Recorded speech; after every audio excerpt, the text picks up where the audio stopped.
The first time I saw Kira Vance, I thought she was going to break. Not metaphorically. I mean literally snap in half like one of those fragile Terra glass sculptures the humans are so proud of. She stood maybe 1.6 meters tall with arms that looked like they had never lifted anything heavier than a datapad. And skin so pale I could see the blue veins underneath. Her species does that, you know. They wear their circulatory system like some kind of morbid decoration. I am Threx, by the way.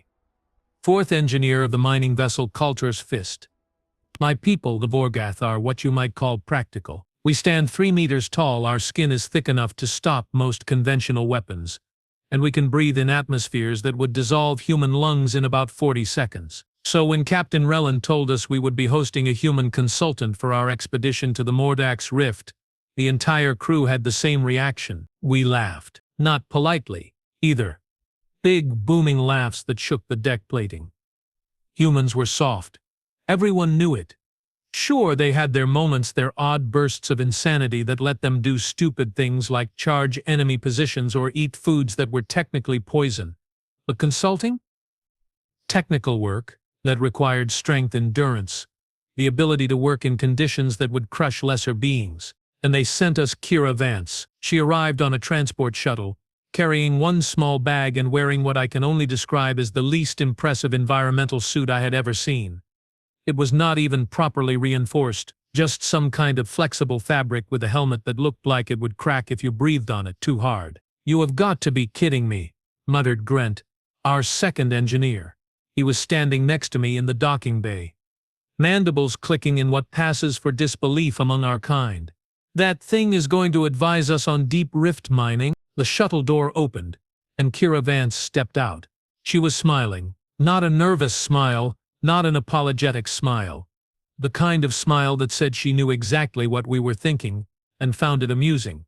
She walked down the ramp with her bag slung over one shoulder, her steps light and easy despite the gravity being 0.3 higher than Earth's standard. She stopped in front of Captain Rellan, who towered over her like a mountain over a pebble, and extended her hand. "Captain Rellan, I presume?" she said. Her voice was clear, confident, with just a hint of something that might have been mockery. "Kira Vance, geological engineer. Thanks for having me." Rellan looked at her hand like it might explode. "We Vorgath do not do handshaking." But he was professional enough to tap her palm with one of his smaller manipulator claws. It was about as gentle as watching someone try to pet a soap bubble. "Miss Vance?" he rumbled. His voice sounded like rocks grinding together. "I trust your journey was acceptable." "Oh, delightful," she said, and I swear there was sarcasm dripping from every word. "Nothing like 3 weeks in a tin can with recycled air and protein paste to really make you appreciate the finer things in life. Where can I dump my stuff?" I was assigned to show her to her quarters. Lucky me, we walked through the corridors of the Culture's Fist, and I could not help but notice how she kept looking around, taking everything in. Not with fear or uncertainty. With interest. Like she was cataloging everything, filing it away for later use. "So," she said, as we turned down a side passage, "you are Threx, right?" "Fourth engineer?" "Correct," I said, trying to keep my tone neutral. "Professional. Not at all like I was babysitting a breakable toy." "You have read the crew manifest." "Of course," she said. "I like to know who I am working with." "You specialize in plasma bore operation, correct? And you have been with this crew for what, 6 cycles?" I stopped walking and looked down at her. She stopped too, meeting my gaze without flinching. Her eyes were brown, which is apparently normal for humans, but there was something sharp in them. Intelligent. Calculating. "You did your homework," I said. "I always do," she replied. Then that smile again. "I also know that you lost your primary plasma bore on your last expedition to the Kelvin Expanse. Overheated during a deep shaft operation.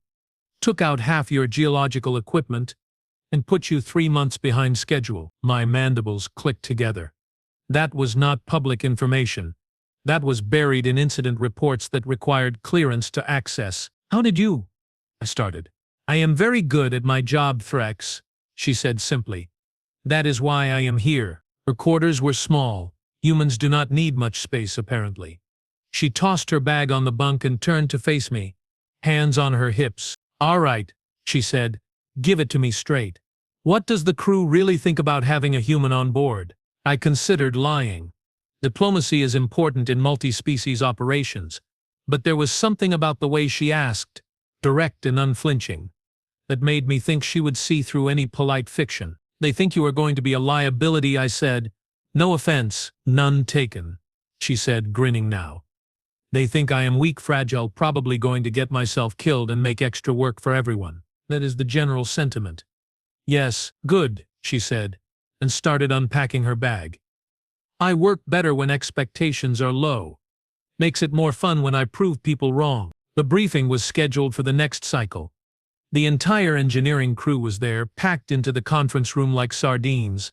That is a human phrase, by the way. I looked it up. Apparently they used to pack fish into tiny containers for storage. Why anyone would eat pre-packed fish is beyond me. But humans have never been known for sensible dietary choices. Captain Rellan stood at the front, his massive frame blocking out half the display screen. Next to him, Kira Vance looked like a child who had wandered into an adult meeting by mistake. She had changed his work clothes. Practical, functional, still absurdly thin compared to proper engineering gear. Thank you for attending, Rellan began. As you all know, we are approaching the Mordax Rift. This is our most ambitious mining operation to date. The rift contains concentrated deposits of xanthium ore, enough to fund our operations for the next decade. However, and here he paused, his voice dropping into a more serious register, the rift is also one of the most geologically unstable regions in known space. Standard mining techniques have failed repeatedly, which is why we have brought in a specialist. He gestured to Kira, who gave a little wave. Several crew members made sounds that might have been suppressed laughter. Miss Vance has been studying the Mordax Rift for the past 2 years, Rellan continued. She has developed techniques that may allow us to extract the ore without triggering a collapse. I expect you all to give her your full cooperation. Captain, rumbled Grant, raising one of his primary claws. With respect, what exactly can a human do that our equipment cannot? We have plasma bores, seismic dampers, automated mining drones. What can she possibly add to this operation? Kira spoke before Rellan could answer. I can think, she said simply. The room went quiet. Rince stared at her, his mandibles spread wide in what was definitely offense. Are you suggesting, he said slowly, that we cannot think? No, Kira said, walking to the front of the room. She tapped the display screen, bringing up a 3-dimensional map of the Mordax Rift. I am suggesting that you have been thinking like Vorgath. Big, powerful, smash the problem until it breaks. That works great for most mining operations. The Mordax Rift is not most mining operations. She zoomed in on a section of the rift, highlighting stress fractures that spiderweb through the rock. Look at this. You see these fracture patterns? They are not random. They follow a resonance pattern. Every time you fire up a plasma bore, you send vibrations through the rock. Those vibrations hit these fractures at specific frequencies. And when they do, the fractures spread, get worse. Eventually the whole thing comes down like a house of cards. We know this, Grant said, irritation clear in his voice. That is why we use seismic dampers. Your seismic dampers are designed for normal geological formations, Kira said. They absorb vibrations in the lower frequency ranges. The Mordax Rift operates on a completely different spectrum. Your dampers are not just useless here, they are actively making things worse. She pulled up another display. This is data from the last 3 expeditions that tried to mine this rift. All of them used standard Vorgath equipment. All of them triggered collapses within 48 hours of beginning operations. Now look at this. She highlighted a waveform pattern. See that spike? That is your damper system hitting a resonance frequency with the rift geology. It is like ringing a bell. You are literally shaking the whole structure apart. The room was silent now, not mocking. Actually paying attention. So what do you propose? Captain Rellan asked. Kira smiled. That same confident smile from the docking bay. We go small, she said. Precise. Surgical. Human mining techniques from Earth. Before we had plasma bores and seismic dampers, we had to actually understand the rock. Work with it instead of against it. I have brought specifications for equipment that can do exactly that. She pulled up schematics. They looked absurdly primitive compared to our standard gear. Hand tools. Mostly some kind of chemical explosive that looked like it came from a museum. You want us to mine with that? Brent said, incredulous. I want you to let me mine with that, Kira corrected. You keep your plasma bores ready for the final extraction. But the delicate work, the part where we tunnel through unstable rock without bringing the whole rift down on our heads, that is my job. Absolutely not, Brent said, standing up. His full height was impressive, nearly 3.5 meters. I will not authorize a human to enter the rift alone with primitive equipment. It is too dangerous. Then come with me, Kira said, meeting his gaze without hesitation. Be my safety officer. Monitor every move I make. But I am telling you right now, your machines cannot do this. I can. Captain Relin looked between them, then at me, then back to Kira. You are confident you can succeed where our equipment has failed? He asked. Yes, Kira said. No hesitation, no doubt, just absolute certainty. Very well, Relin said. Grant will accompany you on your first descent. Threx will monitor from the surface. If at any point we determine the risk is too great, you will abort immediately. Understood. Crystal clear, Captain, Kira said, and there was that smile again. The next cycle, we were at the rift. It was beautiful in a terrifying sort of way. A massive crack in the moon's surface, going down at least 2 kilometers. The walls glittered with Cynthium ore, veins of it running through the rock like frozen lightning. Our sensors showed the stress fractures Kira had mentioned. The entire structure looked like it was held together with hope and prayers. Kira stood at the edge, looking down. She had her equipment strapped to her back. Primitive climbing gear, ropes, what looked like small packages of chemical explosive. Her environmental suit was so thin I could see the outline of her body through it. Last chance to back out, Brent said. He was suited up too, in proper Vorgoth deep environment armor. He looked like a tank. She looked like a breeze might blow her away. Not a chance, Kira said, clipping her safety line to the descent rig. Let's go show your machines how it is done. They descended together. I watched from the control station on the surface, monitoring their vital signs and the geological sensors we had placed throughout the rift. Kira moved like she was born to climb. Smooth, efficient, finding handholds and footholds that I would have missed. Brent, for all his strength, looked clumsy by comparison. Approaching first target zone, Kira said over the comm. Her breathing was steady, not even elevated. Setting up position now. I watched her work through the video feed from her helmet camera. She had found a small ledge about 300 meters down. The rock face there showed a major vein of Xanthium ore, but it was surrounded by those stress fractures she had mentioned. One wrong move and the whole section could shear off. She pulled out a small hammer and began tapping the rock. What is she doing? Asked Jenna, our third engineer, who was watching over my shoulder. Listening, I said, because that was exactly what it looked like. She would tap, then press her helmet against the rock, then tap again, like she was having a conversation with the stone itself. Found the weak point, Kira said. Setting charge now. She pulled out one of her chemical explosive packages. It was tiny, smaller than my smallest claw. She pressed it into a crack in the rock, then backed away, playing out a thin wire behind her. Fire in the hole, she said, and there was actual glee in her voice. The explosion was barely audible.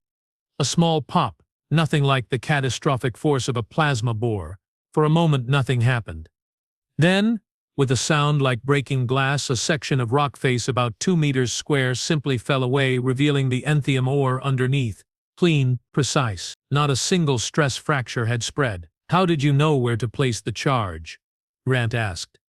I could hear the amazement in his voice. The rock told me, Kira said. You just have to know how to listen. Next target is 40 meters west. Moving now. She worked for 6 hours straight. 6 hours of climbing, tapping, listening, placing charges. Each explosion was carefully calculated, carefully placed. Each one removed rock without triggering a collapse. By the time she called for extraction, She had cleared a safe path to the main ore deposit that would have taken our plasma bores 3 days to cut, and probably would have brought down the entire rift in the process. When she climbed back to the surface, her suit was covered in rock dust, and her face was flushed from exertion, but she was grinning like someone who had just won a major victory. "Well," she said, looking at Grant, "what do you think?" Grant was quiet for a moment. Then his mandibles clicked together in what might have been respect. "I think," he said slowly, "that I may have been wrong about humans. Just may have been," Kira said, laughing. "Come on, Grant. You can do better than that." That night, in the crew mess, the atmosphere was different. People were not laughing at Kira anymore. They were watching her. Curious. Impressed, even. She sat next to me, eating some kind of human food she had brought with her. It smelled terrible, but she seemed to enjoy it. "So," I said, "how did you know?" "Know what?" she asked.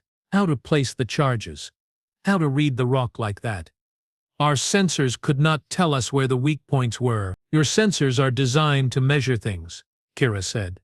"Density, composition, stress levels. All useful information, but they cannot feel. Humans, we are very good at feeling things.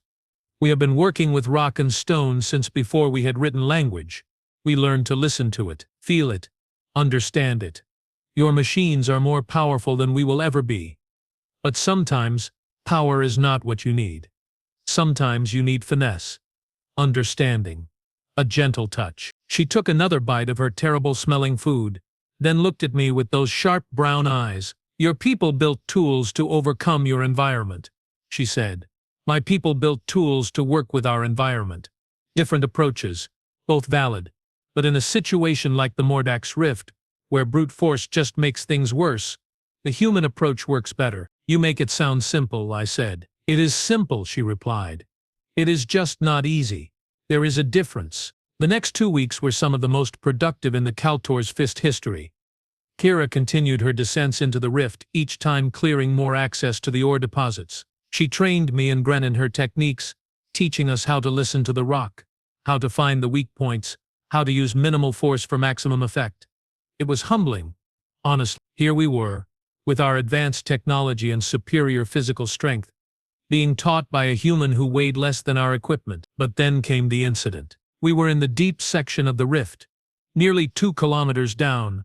Kira was working on a particularly tricky section, where 3 major ore veins converged. The stress fractures here were worst, radiating out like a spider web. One mistake and the entire rift could collapse. She had been working for about 4 hours when the first tremor hit, not from her work, from somewhere else, deeper in the moon's crust. "Seismic activity detected," I said over the comm. "Reading magnitude 4.2. Sources below your position." "I feel it," Kira said. Her voice was calm, but I could hear the tension underneath. "How bad is it?" Before I could answer, the second tremor hit. Magnitude 5.8. The rift walls began to crack, stress fractures spreading like lightning. "Abort," Captain Rellan shouted. "Get out of there now." "No time," Kira said. "If I start climbing now, the vibrations from my movement will trigger a collapse. I need to stabilize this section first." "With what?" Grant demanded. "Your hand tools. This is beyond anything we planned for." "Then I will improvise," Kira said and started moving. I watched through her helmet cam. My heart's pounding. She was not running. She was not panicking. She was working. Fast. Yes, faster than I had ever seen her move, but still controlled. Still precise. She started placing charges. Not to remove rock, to shatter specific stress points before they could propagate into full fractures. It was insane. It was brilliant. It was the most terrifying thing I had ever watched. Another tremor. Magnitude 6.1. Rock began falling around her. A piece the size of my torso missed her head by centimeters. "Kira, please," Brent said, and I had never heard fear in his voice before. "You have to get out." "Almost done," she said through gritted teeth. "Just need to set 3 more charges, 2 more, 1 more. There." She triggered them all at once. The explosions rang through the rift like a musical chord. For one horrible moment I thought the whole thing was coming down. The seismic readings spiked, fractures spread, then stopped. The stress pattern stabilized. The fractures ceased spreading. The rift held. Climbing now, Kira said, her voice shaking slightly. Someone want to send down a hot beverage when I get topside. I could really use one. When she reached the surface, she collapsed. Not from injury, from exhaustion. She had been running on pure adrenaline for the last hour. Brent caught her before she hit the ground, his massive claws cradling her with surprising gentleness. "You are insane," he said softly. "Completely insane." "Yeah," Kira said, breathing hard. "But I am also really good at my job." Captain Rellan stood over them, his expression unreadable. "That was the most reckless thing I have ever witnessed," he said. "Yes, sir," Kira said. "It was also the most impressive piece of geological engineering I have ever seen. You saved this entire operation, possibly saved all our lives." Kira looked up at him, still catching her breath. "Does this mean I get a bonus?" she asked, and Captain Rellan laughed. A real laugh, deep and genuine. "You get whatever you want, Miss Vance," he said, "within reason." The rest of the operation went smoothly. The Mordax Rift yielded more xanthium ore than any previous expedition had managed. Our holds were full. Our investors were happy, and our crew had learned a valuable lesson about underestimating humans. On the last night before Kira was scheduled to transfer back to her own vessel, the crew threw her a farewell celebration. It was loud, messy, and involved several different types of alcohol that probably should not have been mixed together. I found her on the observation deck, looking out at the stars. She had a drink in her hand, something blue that Jenna had insisted she try. "Not enjoying the party?" I asked, settling down next to her. "I am," she said. "Just needed a moment. I like looking at space. Reminds me how small we all are. Puts things in perspective." "You are definitely small," I said. And she laughed. "Thanks, Threx." Real smooth. We sat in comfortable silence for a while. Then she spoke again. "Can I tell you something?" she said. "Of course. When I first got this assignment, I was terrified. Not of the rift. Of your crew. I knew what you all thought of humans. Weak, fragile, barely worth noticing. And part of me believed it. Compared to Vorgoth, we are weak. We are fragile. Our bodies break easily. Our lifespans are short. We cannot breathe poison atmospheres or survive radiation that would cook us from the inside." She took a sip of her blue drink, made a face at the taste, and continued. "But then I remembered something my father told me. He was a miner too. Worked the asteroid fields in the Sol system. He said strength is not about how much you can lift. It is about knowing what needs to be lifted, and finding the best way to do it. The Mordax Rift did not need strength, it needed understanding. And that is something humans are very good at." "You proved that," I said. "Multiple times." "I did I not?" she said, grinning. "Feels pretty good, honestly. Showing up a bunch of 3-meter-tall rock crushers with some rope and homemade explosives. You are never going to let us forget this, are you?" I asked. "Not a chance," she said. "This story is going in my memoirs, complete with dramatic reenactments." We both laughed. Then Kira stood up, stretching her small frame. "I should get back to the party," she said. "Before Brent drinks all the good stuff. You coming?" "In a moment," I said. She started to leave, then paused and looked back at me. "Thanks, Threx," she said, "for giving me a chance. I know you did not want to at first, but you kept an open mind. That means a lot." "You earned it," I said. "Every bit of respect you got here you earned." She smiled, not that confident, sarcastic smile from the docking bay. A real smile, warm and genuine. "See you around, big guy," she said, and headed back to the party. I stayed on the observation deck a while longer, thinking about the past few weeks, about all the assumptions I had made. All the times I had been wrong. Humans were fragile. Yes, but fragility is not the same as weakness. Sometimes the most fragile things are also the strongest. Like a rope that can hold tons of weight despite being thin enough to fit in your hand. Like a small woman who could stabilize a collapsing rift with nothing but knowledge, courage, and carefully placed explosives. I thought about all the other species in the galaxy. All the ones we Vorgoth had dismissed as weak or irrelevant because they could not match our physical strength. How many brilliant minds had we overlooked? How many solutions had we missed because we were too busy trying to smash our way through problems? Kira Vance had taught us more than geological engineering. She had taught us humility, and that was worth more than all the xanthium ore in the Mordax Rift. 3 months after the Mordax Rift operation, I got a message from Captain Rellan. It was marked urgent, which was unusual. Rellan did not do urgent unless something was genuinely catastrophic. Trex, his voice crackled through my comm unit. I need you back on the Kultor's Fist. Immediately. We have a situation. What kind of situation? I asked, already packing my gear. I had been on shore leave, enjoying the peaceful monotony of my home colony. Apparently, that was over. The kind that requires a human, Rellan said, and I could hear the frustration in his voice. And since Kira Vance is already here, I figured you might want to see this. That got my attention. Kira is there? Why? Because somehow she knew we would need her, Rellan said. Get here. Fast. The Kultor's Fist was in orbit around a planet called Terminus 5. Not the most creative name, but humans had claimed it during their expansion phase, and they tended to be practical about naming things. The planet was supposed to be a failed colony that had been abandoned 40 years ago when the terraforming failed. Supposed to be. When I boarded the ship, the first person I saw was Kira. She was in the command center, standing in front of a holographic display, studying it with the same intense focus she had used on the Mordax Rift. She looked different, older, maybe, or just more tired, but when she saw me, that familiar grin spread across her face.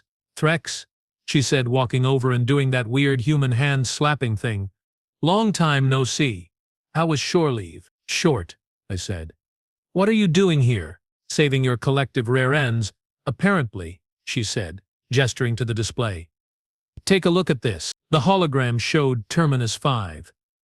Specifically, it showed an installation on the surface, a mining facility, by the looks of it, but not an abandoned one. The thermal signatures showed active machinery, active power generation. Someone was down there. We received a distress signal 4 days ago, Captain Rellan explained, moving to join us. Audio only. Heavily corrupted, but we managed to clean it up enough to understand the message. He played it.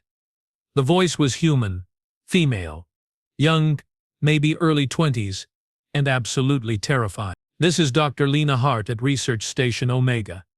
We are trapped. I repeat, we are trapped. The facility is in lockdown. Life support is failing. If anyone receives this message, please help. We have maybe 72 hours before the air runs out. Please, there are children here. The recording ended. The command center was silent. Children? I said quietly. 14 researchers, Kira said, her voice tight. And 6 children, ages ranging from 4 to 12. Tutors or searchers are part of a long-term xenobiology study. Apparently they found something in the abandoned colony, something worth studying. They set up a research station 2 years ago, and now something has gone wrong. What went wrong? I asked. That is the problem, Rellan said. We do not know. The facility is sealed. Every entrance, every airlock, every access point is locked down tight. The security system has gone rogue. It is treating everything as a threat. We tried to override it remotely. Failed. We tried sending in cutting drones to breach the walls. The facility defense systems destroyed them. So use bigger drones, I said. Or plasma cutters. Punch through the walls. Cannot, Grant said, stepping forward. I had not noticed him in the corner. The facility is built into unstable rock, the same kind of geological nightmare we dealt with at the Mordax Rift. Only worse. If we use heavy cutting equipment, we risk bringing down the entire structure, with the people inside. I looked at Kira. She was staring at the hologram, her jaw set. That is why you called her, I said to Rellan. That is why I called her, he confirmed. If anyone can get into that facility without triggering a collapse, it is Kira Vance. No pressure or anything, Kira muttered. Then louder. All right, show me everything you have got. Facility schematics, geological surveys, security protocols, all of it. And someone get me coffee. Real coffee. Not that synthetic sludge you people drink. We spent the next 6 hours going over every piece of data we had. The facility was a maze of tunnels and chambers carved into the rock. The original colony had built it as a shelter during the terraforming process, back when the atmosphere was still toxic. When the terraforming failed and the colony was abandoned, they left the facility sealed and powered down. The research team had reactivated it, updated the security systems, added modern life support, and apparently triggered something that locked them inside. This security AI is old, Kira said, studying the code. Like really old. Pre-contact era. Before humans knew other species existed. It is designed to protect against human threats. Which means it is paranoid, aggressive, and completely inflexible. Can you hack it? Jenna asked. Maybe, Kira said. But that would take time we do not have. 72 hours is not a lot. By the time we landed, ran diagnostics, built a hack, we would be down to maybe 48 hours. And that is assuming the hack works. If it does not, we lose time we cannot afford to lose. So what do you suggest? Relan asked. Kira zoomed in on the facility schematics, focusing on one particular section. A narrow maintenance tunnel that ran along the exterior wall. I go in the old-fashioned way, she said, through a service entrance. Something so small and insignificant that the security AI will not even register it as a threat. That tunnel is 0.6 meters in diameter, Brent said, his mandibles clicking nervously. And it runs for 200 meters through unstable rock before reaching the facility proper. Yep, Kira said cheerfully. Definitely not designed for someone my size. More like designed for maintenance robots. But I am small, flexible. I can This is insane, Grant said, looking at Relan. You cannot seriously be considering this. I am seriously considering it, Relan said, because I do not see any other options. Grant was silent.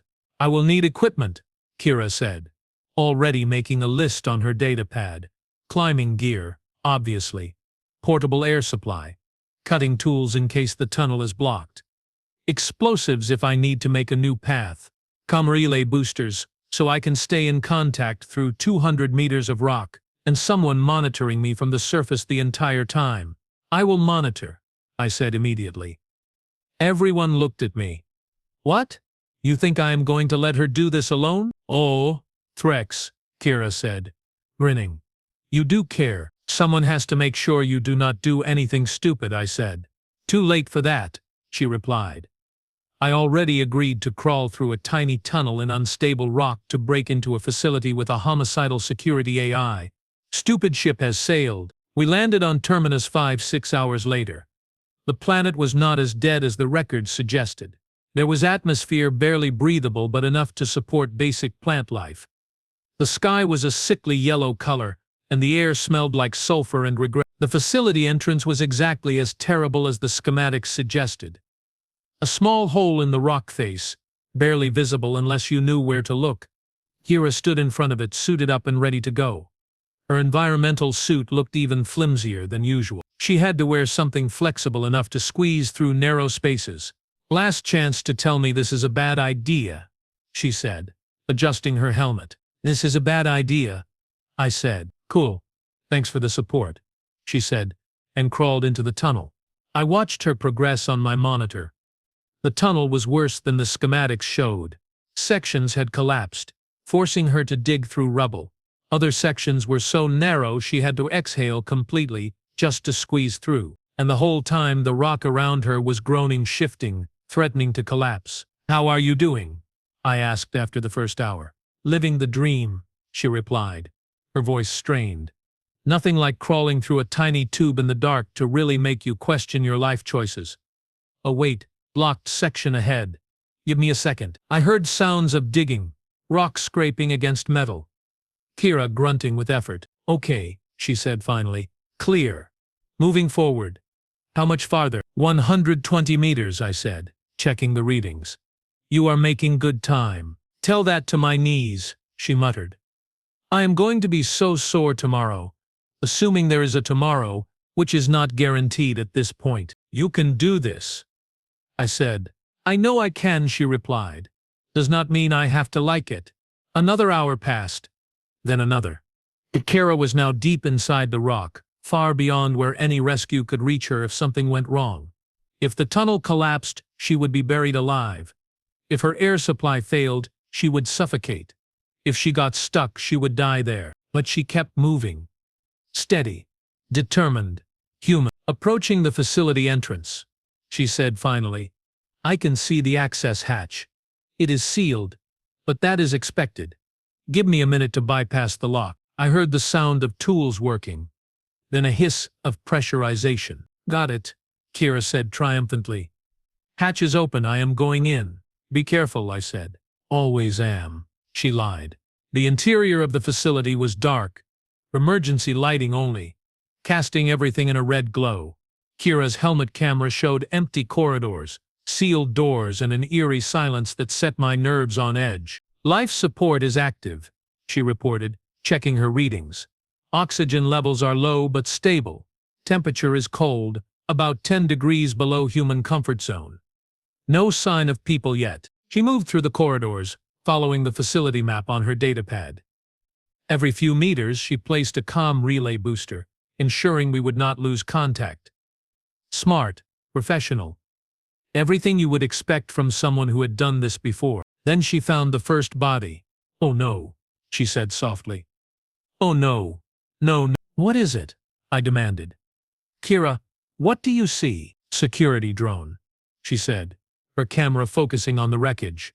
"Looks like it went haywire. Started attacking people." "There is blood here, Threx. A lot of blood." "The people," I said. "Are they?" "I do not know," she said, her voice shaking slightly. "But I am going to find out." The distress signal came from the Central Research Lab. "That is 3 levels down. I am heading there now." She moved faster, jogging through the corridors. More signs of violence. Scorch marks on the walls. Damaged equipment. Another destroyed security drone. "The AI definitely went rogue," Kira said. "Question is why, and how to stop it before it kills everyone." She reached the central lab and found the door sealed. Heavy-duty security door, designed to withstand siege weapons. She pulled out a small device from her pack and attached it to the control panel. "Bypass in progress," she said. "This might take a few minutes." "You have time," I said, checking my readings. "No movement in your vicinity. No active drones detected." "That is what worries me," Kira said. "Where are they?" "The facility has dozens of security drones. I have only seen 2 destroyed ones." "Where are the rest?" The door clicked. Slide open. Kira stepped inside. The lab was full of people, 14 adults and 6 children, all huddled together in the center of the room. They looked terrified, exhausted, but alive. When they saw Kira, several of them started crying. "Oh, thank God," one of the women said, rushing forward. "Thank God you are here. We thought we were going to die." "Dr. Hart?"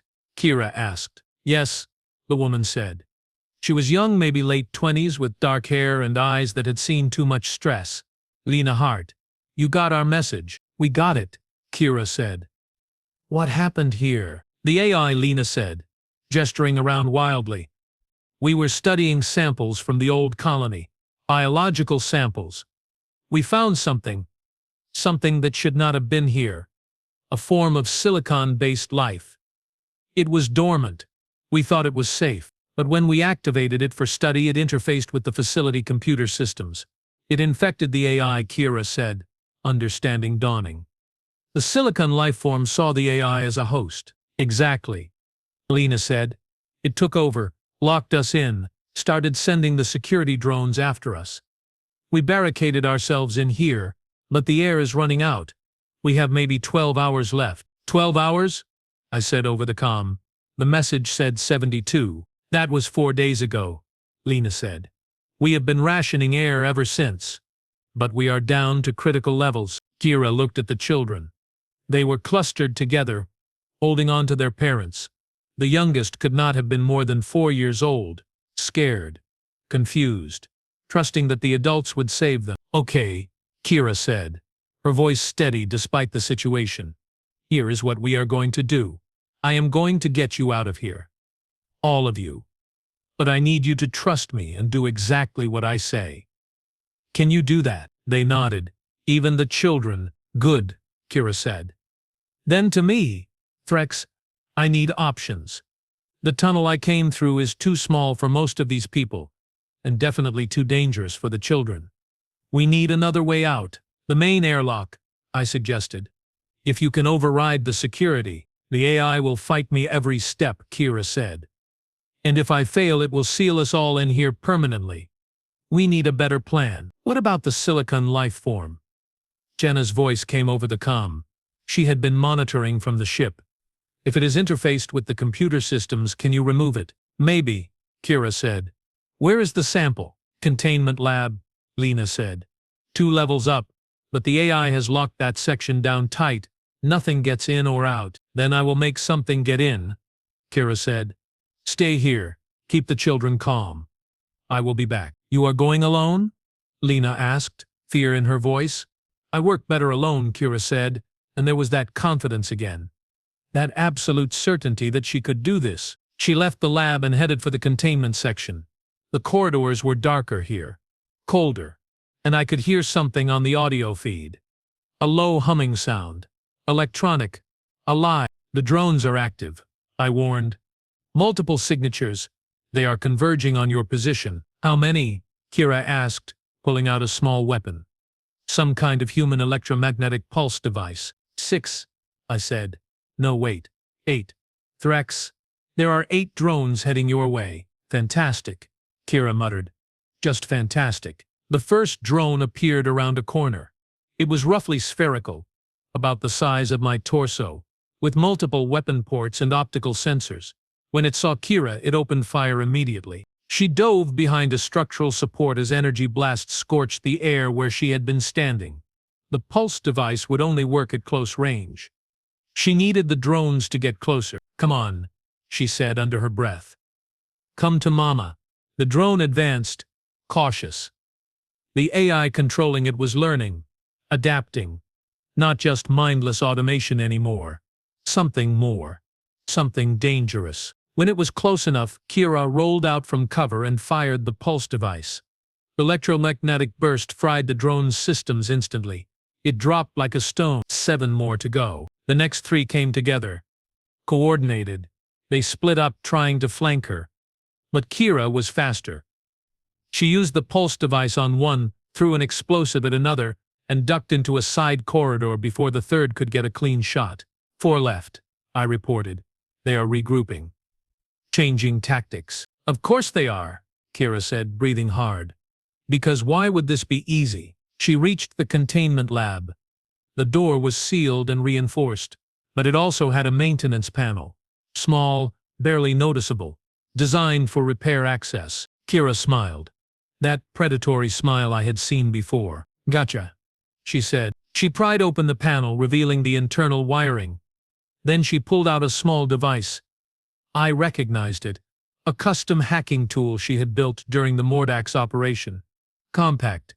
Efficient. Very illegal in most jurisdictions. Initiating bypass, she said, plugging it in.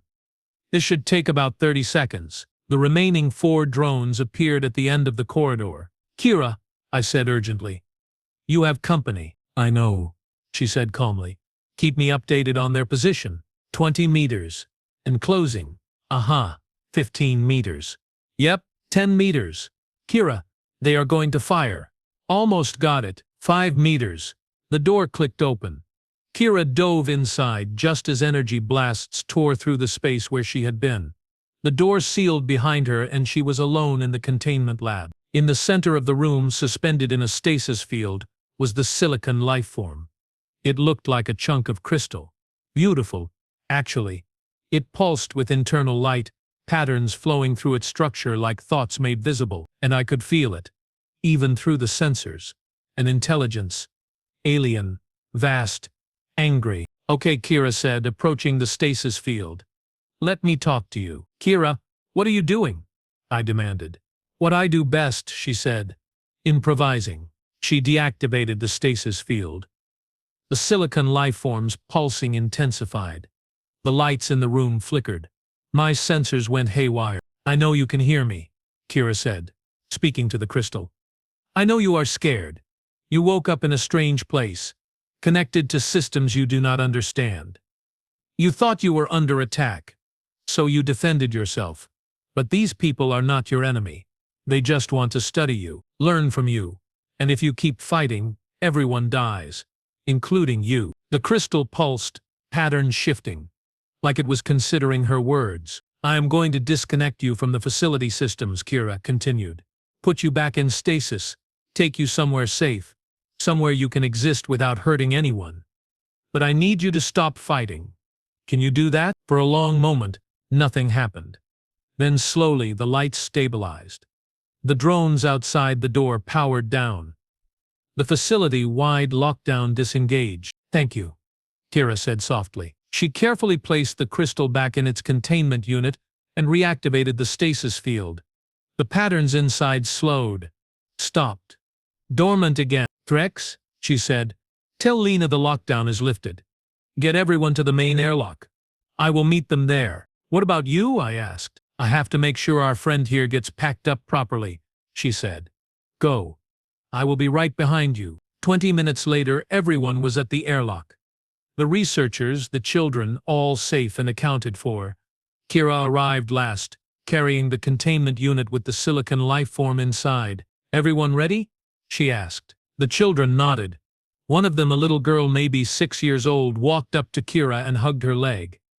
Kira looked down surprised, then smiled and patted the girl's head. You are very brave, the girl said. So are you? Kira replied. All of you. You survived something terrible. That takes real courage. The airlock opened.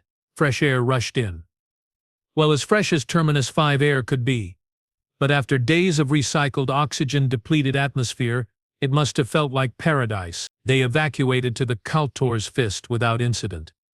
Medical teams checked everyone over. Miraculously, no one was seriously injured. Scared, traumatized, but alive. Captain Rellan found me in the observation deck later that night. I was watching Terminus 5 recede in the distance as we prepared to jump to faster than light. Quite an operation, he said. Quite a human, I replied. Indeed, Rellan said. She is in the medical bay, refusing treatment. Naturally.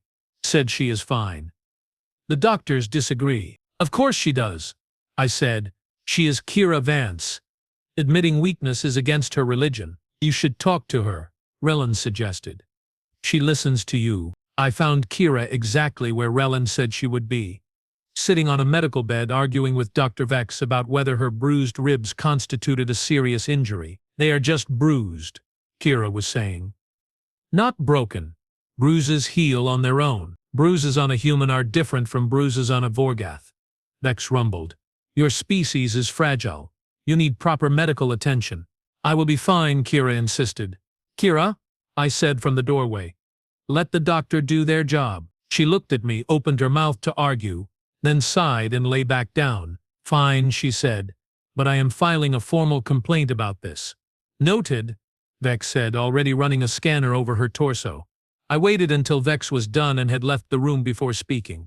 You could have died, I said quietly. Multiple times. But I did not, Kira replied. I knew the risks. Took them anyway because 20 people needed help, including 6 kids. What was I supposed to do? Let them suffocate. You could have waited, I said. Worked out a better plan. There was no time for a better plan, she said. Sometimes you have to act. Trust your instincts. Hope they are good enough. And if they had not been, she looked at me with those sharp brown eyes. Then I would have failed, she said simply. But I would have tried. That is what humans do, Threx. We try, even when the odds are impossible. Even when everyone tells us it cannot be done. We try anyway. Because maybe, just maybe, we will succeed, and if we do, it makes all the risk worthwhile. You are insane. I said, yeah, she agreed, grinning. But in a fun way. We sat in comfortable silence for a while. Then Kira spoke again. That's silicon life form, she said. It was not evil, just scared, confused.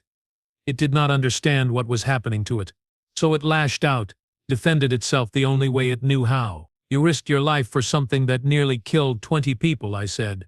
I risked my life for something that deserved a chance, she corrected. Intelligence is rare in the universe, Threx. in whatever form it takes. That crystal was alive, thinking, feeling. It deserved better than being destroyed out of fear or convenience. What will happen to it now? I asked. Lena wants to continue studying it, Kira said. Under proper containment this time. In a facility designed for silicon-based life. She thinks it could teach us incredible things about alternative forms of consciousness. I agree. And you trust her? I do, Kira said. She made a mistake, learned from it. We'll not make the same one again. That is growth. That is how we get better. The door opened and Lena Hart entered, looking nervous. Miss Vance? She said hesitantly. I wanted to thank you for everything. You saved our lives. Just doing my job, Kira said.